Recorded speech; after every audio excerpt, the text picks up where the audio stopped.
Hello everybody, welcome to Left on Right, where we give the left-wing perspective on right-wing media.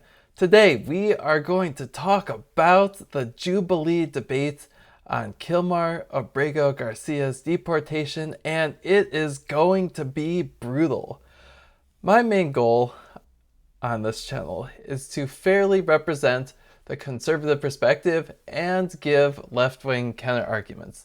But in this case, the MAGA representative is regurgitating one debunked talking point after another. So let's get into it. Should the U.S. bring back the wrongly deported migrant from El Salvador? 3, 2, 1.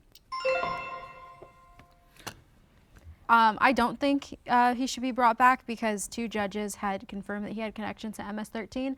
I personally... So right off the bat, this is incorrect. So I think, this woman's the conservative representative, and I think that she maybe just hasn't been reading as much about this. I mean, I think the most convincing thing is you can literally read the Supreme Court document showing the decision that required facilitating his release, Kilmar's release from El Salvador, and they say there wasn't sufficient evidence. Those were not trials, those were bond hearings. There's a different standard of evidence there. And also the police officer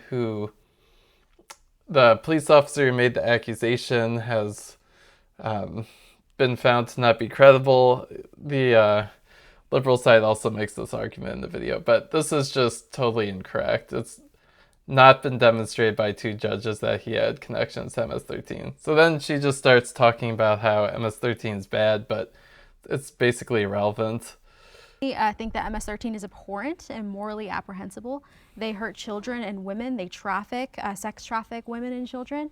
Latin America, El Salvador was known as the murder capital of the world, one of the worst countries. Citizens of El Salvador couldn't even walk outside their homes without fearing for their lives. And the new president has completely allowed people to walk in freedom, to not be scared for their lives. So I think anyone in association with MS-13 should absolutely face the repercussions of their actions. Adam, can I take this one real quick? Yeah, of course. Okay, so firstly, I do just want to say that Kilmar was never indicted or accused of a single crime in both the U.S. and in El Salvador. He has...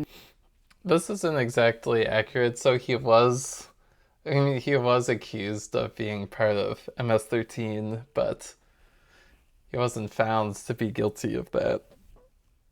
No gang relation, and he actually, when he was originally detained in the U.S. for entering the country illegally, he was given asylum because he was a target of MS-13, and they didn't. This is a bit inaccurate. Basically, he was not given asylum. He was giving a withholding of removal order, which is different, and we'll get into that in more detail. So that's not quite accurate.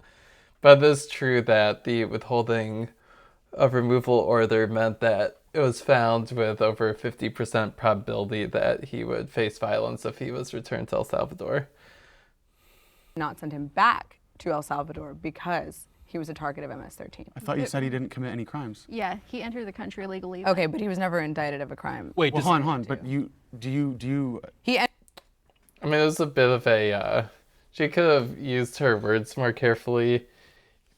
He was granted a legal status within this country, which is withholding of removal order. So despite entering the country illegally, he got a withholding of removal status, which is a legal status in this country. So he's no longer in the country illegally because he has legal status based on the 2019 ruling from the immigration court. entered the country illegally, but then was given asylum. Wait, do you entering think... the country, fleeing your country? In the country illegally. Wait, do you There's think... a whole line of people trying to come into the country, but and he was you need granted to wait your turn. asylum. He was granted asylum. It was he was fleeing his country. Let me ask, do you think if someone's here illegally, they should still get due process and constitutional rights? Absolutely, they should get due process. Sure. Yeah? And under federal immigration law, the process that he is entitled to is to be deported. No, but he it's not. wasn't deported. There was a withholding order of removal in 2019 from a judge, and that withholding order of removal said he cannot be deported to one country in particular. That one country was El Salvador. Now, not only... This is completely accurate. It's a good job for him knowing the facts. Did the Trump administration come out and say it was an administrative error, right? They said that. But then the Supreme Court in a 9-0 ruling said that the U.S. has to facilitate the return of Abrego Garcia, not because they love MS-13. This is something I also want to get down. Do you guys think when I'm saying that Abrego deserves due process, do you think I'm defending MS-13? No, or do you think but- I'm defending the Constitution? Because your whole opening was like kind of, like, did you think we were going to jump in and be like, wait a minute, no, MS-13 No, is good? I don't think you guys think MS-13 is bad. I mean, good, sorry. But also, there were 2 judges that said he did have affiliations with the gang. No. So yeah, again, this is incorrect, and we're gonna get partial debunking here. This And was so- No, Which- those Hold on, two really quick. judges That even the MS-13 thing is irrelevant. In that court order that I mean, he is right that the MS-13 is irrelevant because he had a withholding of removal status. you just cited, the Supreme Court, or later, did you read the entire thing? I mean, the the 4-page one? MS-13 thing is not irrelevant because the reason that the Trump administration is not bringing him back, even though they have admitted that it was an administrative error, is because they are saying that he has ties And to he's not MS-13. He's not when MS-13. he was literally fleeing El Salvador because he was being persecuted by So him. again, crossing the border illegally is a crime under U.S. federal immigration law, and you are subject to deportation. In that Supreme Court. Well, so that's not exactly true. I mean, it is illegal to cross the border, but then you can apply for asylum or do various other things.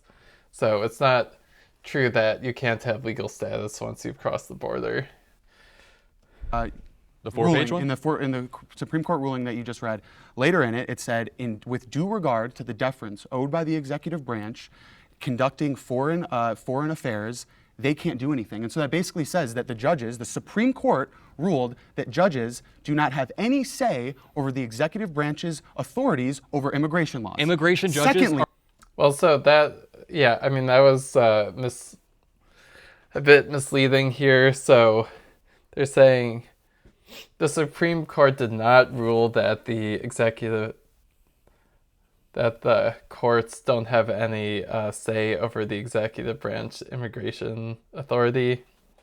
The whole point is that whether someone can be deported or not is determined by the courts. And so what the ruling said was that there's a difference between facilitate and effectuate. So the courts can't necessarily force the Trump administration to execute certain foreign policy moves. So there is a bit of gray area there, which he's pointing out, but then he's overgeneralizing what the ruling was saying.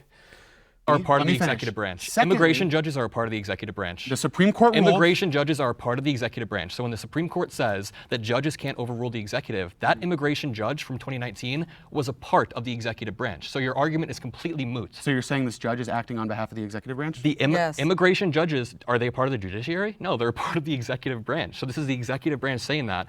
And again, So yeah, that's true. You can look that up right here. So we got the immigration judges here. Immigration judge, also formerly known as special inquiry officer, is a part of the United States Department of Justice, executive branch of the U.S. government.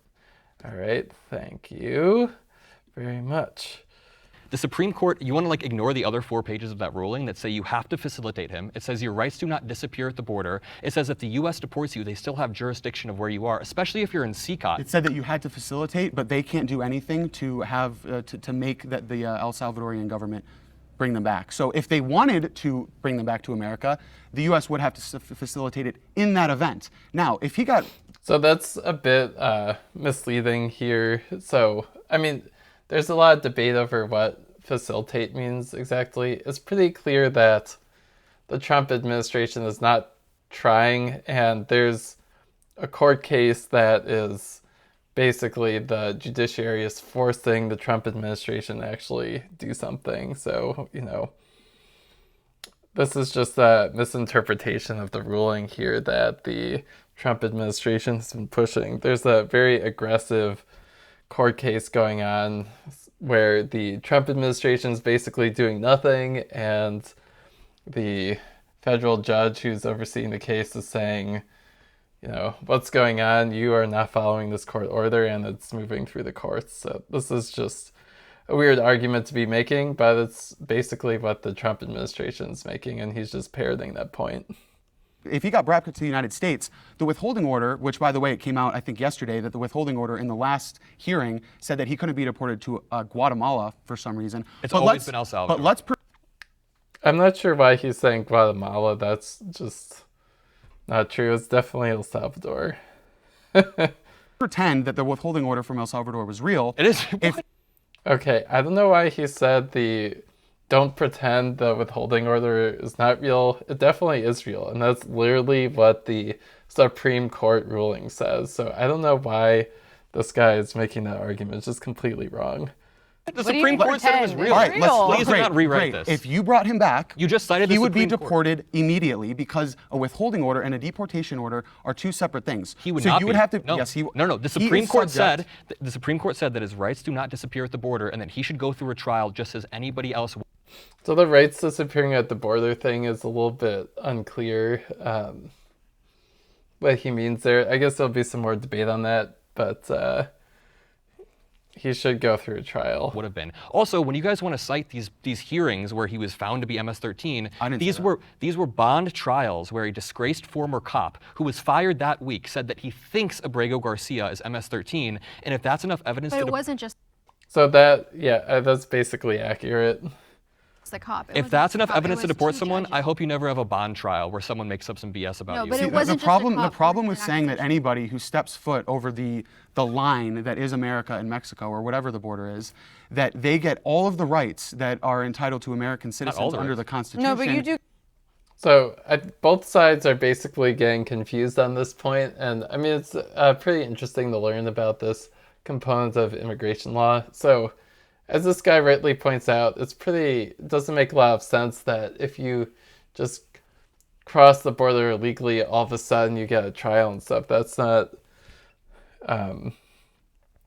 true, and both sides don't really know the correct answer here. So let's just hear the rebuttal, but then we'll go into what the correct answer is on this. Get due is process. ridiculous. And I think under your worldview, everybody is essentially an undocumented citizen of America. And I really have a hard time believing that you would. This guy definitely just is making some aggressive comments here. Would apply these same principles to any other country. If I cross into Mexico tomorrow and they deported me immediately, would you say that Mexico should give me due process? And I get a hearing? Wait, does Mexico have Article 5 of the Constitution, which says that not citizens, but persons? You know what Article 5 says? So what you're saying is that everybody gets all of the rights under the Constitution. We have to apply our Constitution to everybody of the world. No, No, in the can U.S. you let Adam finish? Okay, Just let me anybody that finish. crosses over. In the U.S., Article 5 of the Constitution specifically says that all persons in the United States have due process. Now, the framers put persons rather than citizens because it's not just citizens who deserve due process. All persons in the United States deserve due process. This has been upheld by multiple Supreme Court rulings. So what you're arguing for is creating a new class of people within America that have no due process whatsoever. What happens when you create a new class with no due process? You can justify putting anyone into that new class. What if I said that you were a gang member and I never gave you the chance to even defend yourself? Then boom, we deport you, and then I'm debating some MAGA person next month and they're like, oh, but Aldo was an MS-13 gang member. Like, you think that everybody should, obviously this is a bad example, but you get where I'm going, right? If you remove due process from one person, you can remove due process from anybody. I think it's a great question. Let's talk about due process. All right, so yeah, let's just talk a little bit about the what's happening here. So basically, there is something called expedited removal. So it's totally right that it's not logical that someone can just cross over to the border and they get like a trial and everything. So there's basically something called expedited removal. And so what that means is if ICE picks someone up within 100 miles of the border and within 14 days of the arrival, they can be removed in an expedited way. So, and then there's a little bit of a debate here. Basically, Trump is trying to expand the conditions under which someone could be removed in the expedited way, but that's also being challenged. So there's really no inconsistency here, and Kilmar Abrego Garcia was in the country for a long time, so expedited removal doesn't apply to him. Sure. Over the last 4 years under the Biden administration, upwards of 15 million illegal immigrants crossed into this country. Now, So that number is wildly exaggerated. Basically, people are just coming up with lots of random numbers here, and it's a bit hard to estimate the number of people who enter into the country legally. So I think what people are anchoring on, which is most likely wrong, is there's this number of 10 million border encounters, but that doesn't mean that that's so here we've got 10 million border encounters. But the thing is, border encounters doesn't mean that every person gets in illegally. A lot of the people get removed almost immediately. Some people get hearing for asylum application. And so it's not like there's such a ridiculously large number of people coming into the country legally. And then the other thing is there's also a net outflow of people. So some people might come into the country illegally to do seasonal farm work and then leave. It's hard to obviously estimate everything, but it's highly unlikely that the number is as high as 15 million. So he's going to pontificate a bit about that, but that is just a huge exaggeration. The numbers that I've seen when I'm looking into this is more around 1 million per year, which is obviously a large number, but we don't know exactly what's happening with that. Another place where you could get the 10 million from is there's estimated to be something like 10 to 15 million illegal immigrants in this country, but then a large percentage of them, around 75%, have been in this country for a long time. So anyways, he's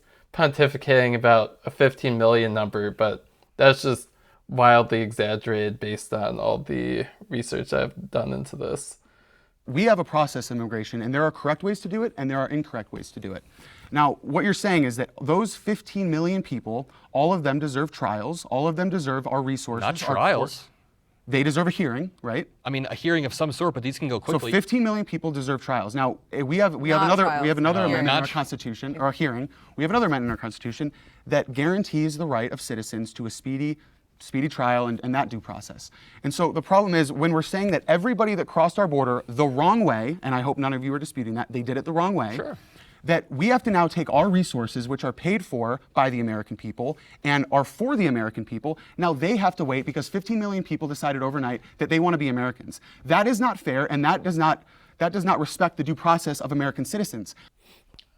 I mean, I think, there's an interesting point here is like, what is the amount of resources? The basic liberal, so he's fairly representing the conservative viewpoint here, and, I want to respect that. So I think the main thing is a large percentage of the people who are in the country illegally are positive contributors to the country. They've been here a long time. We'd be ripping apart families by removing people who've been here a long time. So it would be better to integrate those people into society and give them a path to citizenship. Republicans have been strongly against that, but if you have someone here who's an important part of the community, is in charge of a business that people like and so on, I think it's the right thing to do to give them some opportunity. But then there has to be a cutoff where if you've not been in the country a long time, you're going to get, less likely to have a path to citizenship. So, and in terms of the due process of American citizens, it's going to be very expensive to deport all these people anyway. So it's going to be expensive either way. And I think it's much more humane to give people who contribute to our country, pay taxes and so on, opportunity to make their case. I went to the border at the height of the Joe Biden. You do know that illegal immigrants also pay taxes, right? Like it's not some of them. No, I think that's and also, irrelevant, some of them pay taxes, This is- but also 3 and 5. This is all irrelevant if we're going to talk about being irrelevant. Some of them pay taxes, but 3 and 5 illegal immigrants are on taxpayer-funded welfare. They are. Okay, so it talks about taxpayer-funded welfare, so I'm pretty sure that this is also inaccurate. So if you look at this fact check here, so most immigrants living illegally are not eligible for benefits from federal programs. You need a valid social security number to receive most federal benefits. So I'm really not sure where he's getting that 3 out of 5 immigrants are on welfare thing. So, yeah, I don't know. He just is spewing one incorrect fact after another. A drain on the systems upwards of $160 billion annually. These are FBI You statistics. can rattle off facts, but the So Trump let me- admin can I illegally finish? deported Let me someone. finish. Sure, you can finish. Yeah. And so when you're saying that these 15 million people, they woke up overnight, they said they want to be Americans, and now all of them deserve hearings, we have finite resources, and I hope you can say that that is going to put a strain on our systems that are. So one thing that is, there's a bipartisan bill that Trump killed before he got elected that was going to increase the number of judges and increase the number of Border Patrol agents, but Trump basically wanted to run on immigration, and so he had that bill killed.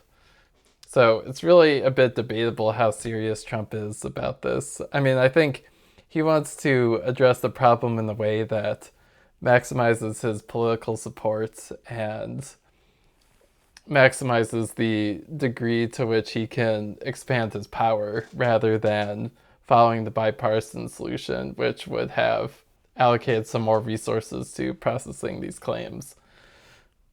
Are for American citizens. I went to the border in 2022. So, yeah, I should just say Trump has been acting in bad faith on this by killing that bipartisan bill before he got elected. And the border towns were overrun. You had CBP officers and sheriffs that used their own money to buy water because they didn't want to see kids dying, and they had to feed them their own water. And so the open borders advocates have successfully convinced a large portion of our country that. One of the things about MAGA is they just misrepresent the other side constantly, and they get so used to using that language that when they're in the debate with people from the other side, they're just like saying all these ridiculous things. So he's saying like all these open borders advocates, there's nobody arguing for that really. Like a really small percentage of people are for open borders, and certainly not like the mainstream Democratic Party. So that's just like bad faith by him to be saying that. Open borders are compassionate, but it is the furthest thing from it. And But there's dude, a you're reason. missing the Let me plot. finish. We're not There's a reason that we have due You've been talking process. for so long. You have to make it a conversation. So you're right. There is due process. You really have to make it a conversation, but we're not advocating for an open border. I think that you're conflating his argument of due process and advocacy for an open border policy. No one is advocating for an open border policy. What we are advocating for is that the Trump administration has openly claimed that they made an administrative error. Abrego Garcia has already been tried in 2019 and was found to be an asylum seeker and was allowed to stay in this country. So it's a little bit incorrect as far as, I mean, it's a little bit unclear. So it's true he was an asylum seeker, but you can't apply for asylum 1 year after you enter the country. So asylum isn't really the right way of phrasing it. He was fleeing violence, and that's what the courts found, but it's not exactly that he was getting asylum status. So if you're going to just unilaterally, like he made they fucked up. They fucked up and they have to bring him back. It's kind of the point. It was a fuck up and he admitted it was a fuck up, but they won't bring him back. And that's creating this kind of slippery slope that the Trump administration can just deem anyone a member of MS-13. And we did this in the last middle ground with Mahmoud Khalil, who was deemed a terrorist because of his connection to pro-Palestinian organizations and was arrested without due process, even though he had also not committed a crime. So now this is the second instance of us seeing this in this country, and that's my fear.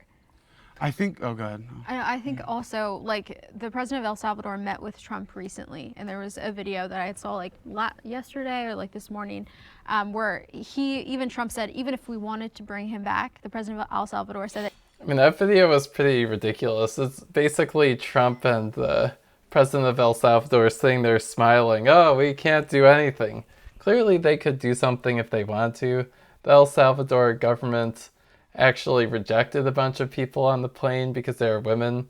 And then there's also this story that was leaked recently where El Salvador only wanted to accept people who were terrorists into their terrorism confinement center. That's what CDOT is. And then they're pretty unhappy with the level of proof that the Trump administration gave for these people that were deported. So this whole argument about, oh, we can't do it, that's ridiculous. They could definitely do it if they wanted to, but they don't want to. They're smiling. They think this is a little bit funny.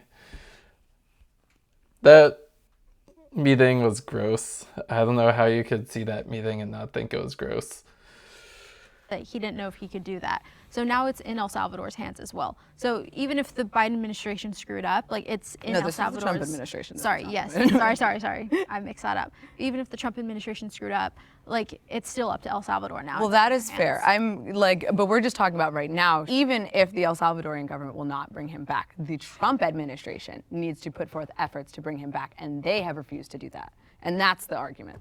I think also though, like I was saying, they just had a meeting and they said that they have tried to make efforts, but that's just not true. They have definitely not tried. They could have done it right there. They literally could have said, hey, we made a mistake, bring that guy back. He could have said, all right, no problem. We'll definitely make sure everyone should be there. Who is there should be there. And just one other comment is, there were a lot of people on that plane, and the legal arguments for why they should have been on that plane were very dubious. And the Trump administration refuses to say who was on that plane and what their evidence was against them.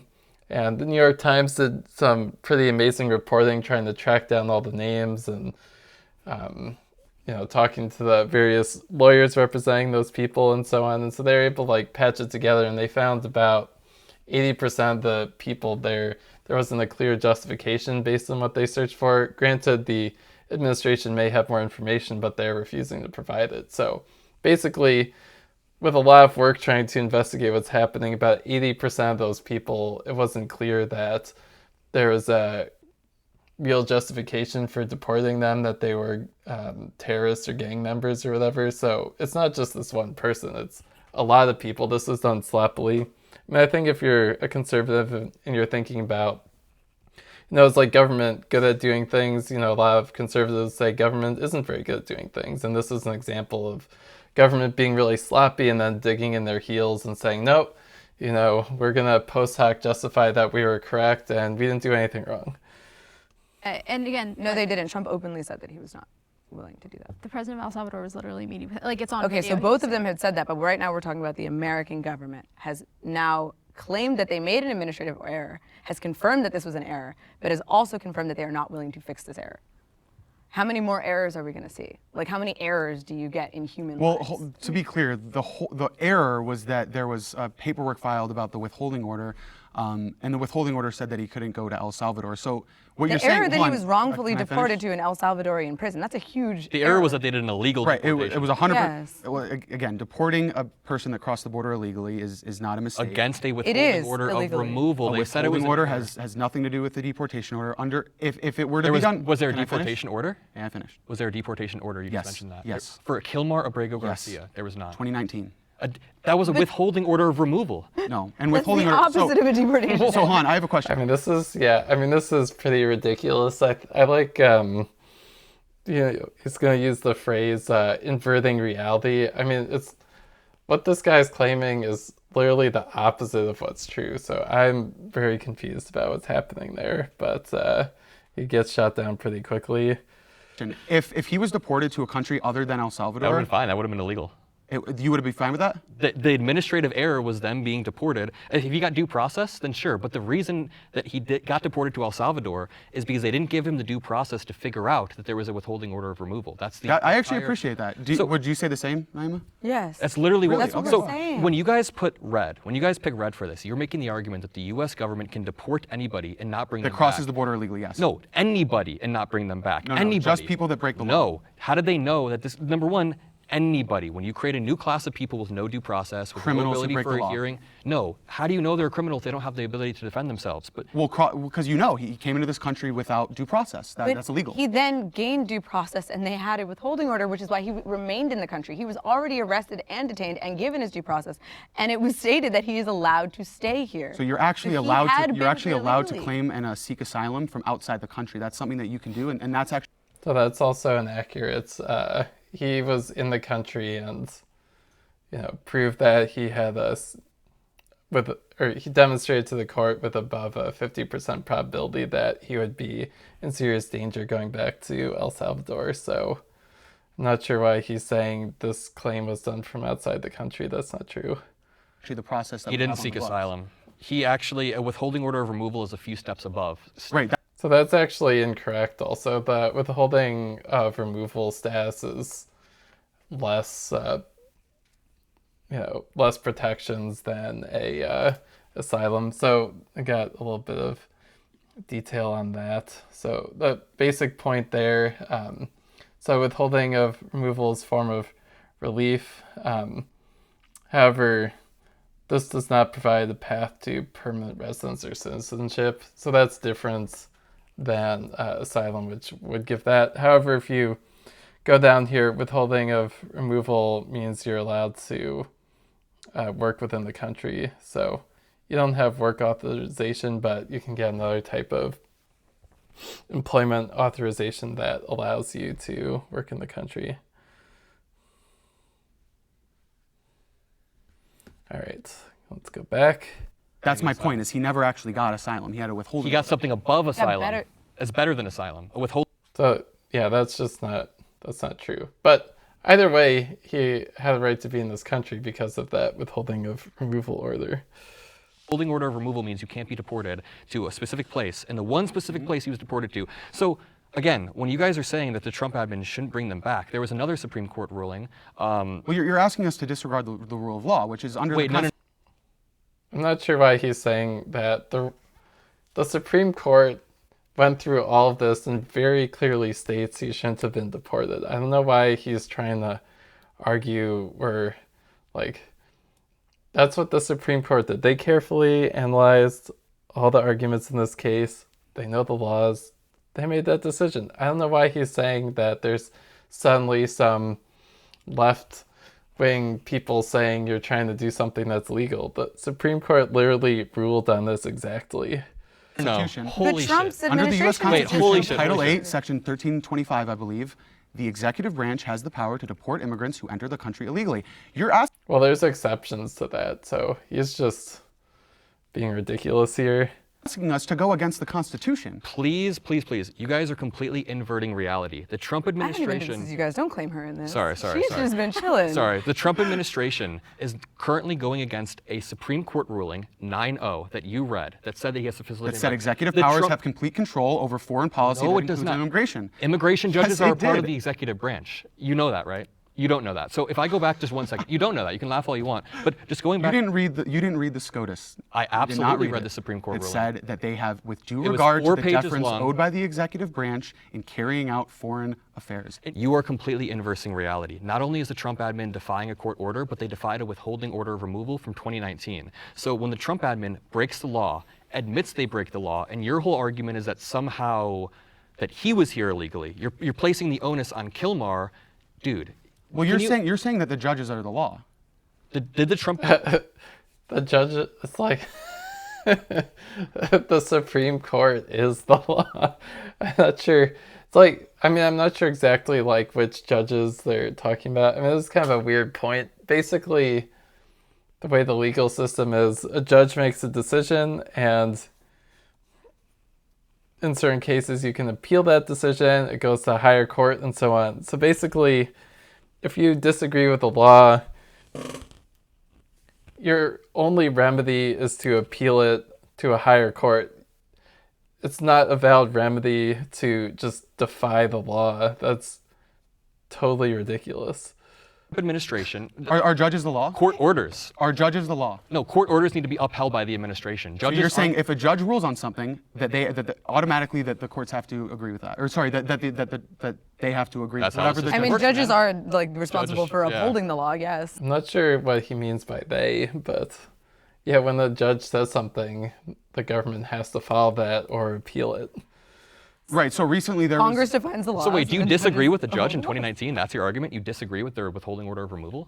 Not necessarily, but I disagree with necessarily. I disagree with the idea that just because a judge says something that it is therefore true. So the Supreme Court, that doesn't matter. The Supreme Court Just fuck 'em? absolutely. No, the Supreme Court absolutely. Okay, so when they say which is the- facility- Okay, so let's just take a little bit of a look at what the Supreme Court says, because this is pretty interesting, and basically, just lays things out. It's actually really interesting to read court filings. It's often very readable. So, okay, so we got Kilmar here. He was he's currently detained in CCAT, and then the U.S. acknowledges he was subject to a withholding order forbidding his removal to El Salvador. Therefore, the removal to El Salvador was illegal. Okay, there you go. That's really all that needs to be said, but we continue. And it was a result of administrative error. Basically, they just rushed this and screwed up. All right, the United States alleges that he was found to be a member of the gang MS-13. Okay. However, he responds that he's not MS-13, and he's lived safely in the U.S. for a decade and hasn't been charged with a crime. Okay, there you go. All right. So the United States District Court entered a ruling to facilitate and effectuate the return. And so they're going to say basically like effectuate's too strong. They just want to facilitate here. And so then we go a little bit more details. He's been there 26 days and counting as of this ruling. The government has cited no basis in law for his warrantless arrest, his removal to El Salvador, or his confinement in El Salvadorian prison. The government remains bound by an immigration judge's 2019 order expressly prohibiting his removal to El Salvador. So we're just getting all this word salad from the conservative or the MAGA representative in this argument here, but it is very clearly demonstrated here. And so why was this? He faced a clear probability of future persecution and demonstrated that he wouldn't get protection there. The government has not challenged the validity of that order. It's been dismissed as an oversight.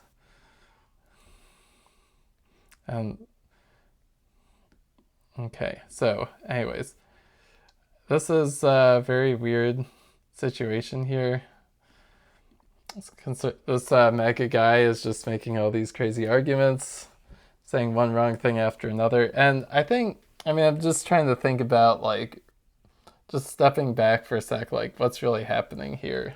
I think the basic point is Trump always digs in his heels, and he figures that he can just make this argument here that I'm right, and I'm going to use all this media I have to spread that incorrect narrative. And so this guy, he's, if you look at him, he's basically building his career to be a MAGA commentator / activist. And so a big part of being part of the MAGA ecosystem is you have to just agree with what the administration says and parrot those talking points. So the administration is doubling down, misrepresenting things, not following what the courts are saying, really in a bit of a constitutional crisis here. And then this guy is kind of like just somebody way down the totem pole, and part of his career advancement is basically just towing the party line and not really like researching things, or if he is researching things, he's just looking at one source. I'm trying to give a balanced perspective on these things, and I can see why some people feel like there's a lot of people in this country illegally and they want to expedite that process. It's totally doable based on Congress allocating more money for judges to process claims and so on. But, this is just crazy. And another thing that doesn't make this debate, which is important, is this was an extremely unusual situation because they were invoking the Alien Enemies Act. So that's basically saying, if we're at war in a country, we're going to suspend due process for someone who's been in the country a long time. So it's another way of having an expedited removal. But there's no war with this country. And so recently that justification is basically shot down. So that also doesn't enter into this conversation. But the legal justification of this was extraordinary. That law of the Alien Enemies Act has only been invoked a couple times during wartime, and we're not at war. Although Trump claims that the Venezuelan government was in cahoots with these people and so on, or maybe it was El Salvador's government. But it's basically a BS justification. The Supreme Court said that the president has complete control over these matters. No, so I they agree said- with That's definitely not what the Supreme Court said. I mean, it's literally right here. He needs to facilitate the return. So, government order requires the order properly requires the government to facilitate his release from custody in El Salvador and to ensure that his case is handled properly. Boom. Right there. The executive What I disagree with branch- is that these district courts can rule on a law and that everybody has to follow that. Okay, so can you So that is, I don't understand why he disagrees with that. That is just, look, if you disagree with what a district court says, you have the right to appeal it. You do not have the right to just defy it. So why is he saying that? I have no idea why he's saying that. you guys just explain, going back to the prompt, and concisely why you don't think Kilmar should be brought back? You know that him being illegal isn't a good explanation because him being illegal doesn't remove his due process. So what's the justification? So under our Constitution, Article 5. right, you have, no, I'm talking about, I think it's Title 8, 1325, immigration. If you cross the border illegally, you are subject to deportation, period. That's not true. It's just not true. People can get various legal statuses if they enter legally based on asylum claims. I mean, I think there is like a question of like how many people should we allow to make asylum claims and like how convincingly can people make those arguments. But the fact of the matter is people can apply for asylum. That's the law. There's other, the withholding orders, kind of another variant of asylum, which applies in different circumstances. But I don't know why you're saying that. That's just not what the law is. No, not period. Unless you have a period. withholding order of removal. And the Supreme Court ruled Oh, you were that, saying that the executive branch has power to deport him. We are It's as going in simple as that. circles right now. We are going in Yeah. circles. I want you to look this up later. I will. Are immigration judges a should as part well. of the judicial or the executive branch? It's going to say executive, and then we can go back to the 4-page Supreme Court ruling that you accused me of not reading, even though I read it multiple times going into this, and you'll see that they were referring to not only the executive branch and the immigration judges, but they say your rights don't vanish at the border. If the rights vanish at the border, the Trump admin could pluck people out while they're sleeping in the middle of the night, deport them, and say, we don't have the jurisdiction to bring them back. And we're talking about tariff guy. The tariff guy doesn't have the power to tariff El Salvador and bring the dude back. Like, just put tariffs on them. It's that simple. I honestly don't think that we're going to come to an agreement on this topic. As it stands, we're not advocating for open borders, but we are advocating that you uphold the laws of this country and the Constitution. All right, so yeah, that was a pretty crazy debate. I might cover some of the other sections in this video. I think the administration is just doubling down here, and they feel like they can spread misinformation, and their media ecosystem is powerful enough that a lot of people will believe them. And to some degree, you can see that working here. The woman who's a conservative who didn't speak as much was getting some misinformation. And I'd just say there's totally room for these people on the anti-authoritarian side of the debate here. I mean, if they're, I would love to see them consume some alternative news and also just spend more time reading alternative viewpoints to get more facts. And, we welcome them. They're not bad people for doing this. And I guess my hope is that the information they're getting is misleading them rather than actively lying about this type of thing. But yeah, who knows? My bias is to think that their news sources they're getting are highly biased. So anyways, if you liked the Jubilee video, if you liked the commentary, I hope this was interesting to you. Give me a thumbs up, subscribe, share it with your friends, and thank you very much for listening. I will see you next time.